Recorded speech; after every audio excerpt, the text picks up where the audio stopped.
wars don't erupt overnight. They are born quietly, often in the minds of people and leaders, long before a single shot is fired. The roots of conflict stretch deep into history, shaped by thoughts, fears, and ambitions. It's in these silent beginnings that the fate of nations is often decided. Understanding this helps us see that war is not just a sudden event, but a process that unfolds over time, influenced by many factors. At the heart of many wars lies the desire for power. Leaders and nations seek to expand their influence, sometimes driven by fear of losing what they have. This fear can turn into suspicion, and suspicion into aggression. When power and fear mix, they create a dangerous recipe that can easily spill over into open conflict. Recognizing these motivations is key to understanding why wars begin. Greed is another powerful force behind wars. Whether it's the desire for land, wealth, or resources, greed can push leaders to make choices that harm others. Sometimes, entire populations are swept up in the pursuit of more, forgetting the cost paid by those caught in the crossfire. Greed blinds people to the suffering that war brings, making it easier to justify violence. Sometimes, wars are the result of leaders choosing ego over humanity. When pride and personal ambition overshadow compassion and understanding, the path to peace becomes blocked. Decisions made for personal glory can have devastating consequences for millions. It's a reminder that the choices of a few can shape the fate of many. Throughout history, land and religion have been common reasons for war. Disputes over territory or differences in belief can quickly escalate into violence.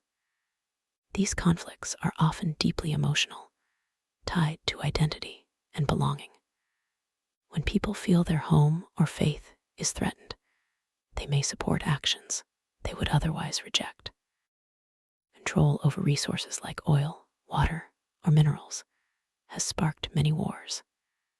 Nations and groups compete for what they see as essential to their survival or prosperity. These struggles can lead to long-lasting conflicts, as each side tries to secure its future at the expense of others. The fight for resources is a reminder of how interconnected our world is, and how easily competition can turn into conflict. Sometimes, wars begin for reasons as simple and as complex as pride. National pride, personal pride, or the refusal to back down can all play a role. Pride can make compromise seem like weakness, pushing people and nations toward confrontation instead of cooperation. Understanding the role of pride helps us see why some conflicts seem so difficult to resolve. Today, we see conflicts like the war between Russia and Ukraine and the crisis in the Gaza Strip. These are not just distant headlines, they are real struggles affecting millions of lives. Each conflict has its own history and reasons, but the patterns are familiar: power, fear, resources, and pride. By looking at these examples, we can better understand the universal causes of war.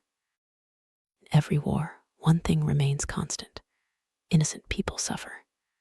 Children lose their homes, families are torn apart, and communities are destroyed.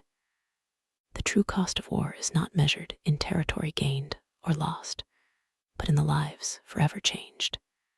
It's a tragedy that repeats itself, no matter where or why the conflict begins. War doesn't just destroy buildings and lives, it destroys peace. The sense of safety and hope that people once had is replaced by fear and uncertainty. Humanity as a whole loses something precious every time a conflict erupts. The loss of peace is a wound that can take generations to heal. So how do we stop wars? The answer isn't more weapons or more hatred. True peace comes from dialogue and understanding. When people and leaders choose to talk instead of fight, the possibility for resolution appears. Diplomacy, not ego, is the path to ending conflict. choice that requires courage and wisdom. Borders are political lines drawn on maps, but suffering is universal.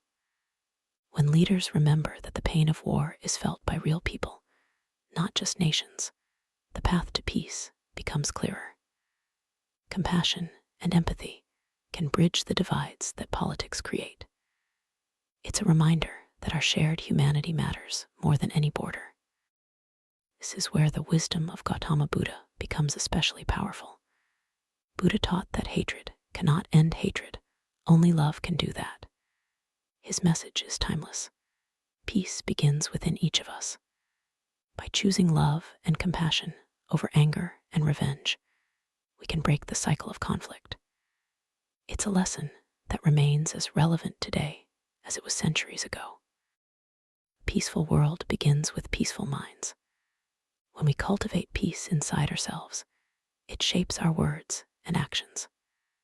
Peaceful words lead to peaceful actions, and those actions ripple out to create a more harmonious world.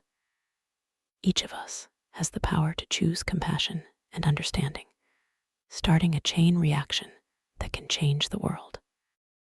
In the end, there is no true victory in war, only loss. The destruction, pain, and suffering left behind are a heavy price to pay. If we want a future without war, we must choose awareness, compassion, and humanity today. It's a choice we make every day in how we treat others and how we respond to conflict. The path to peace is open to all who are willing to walk it.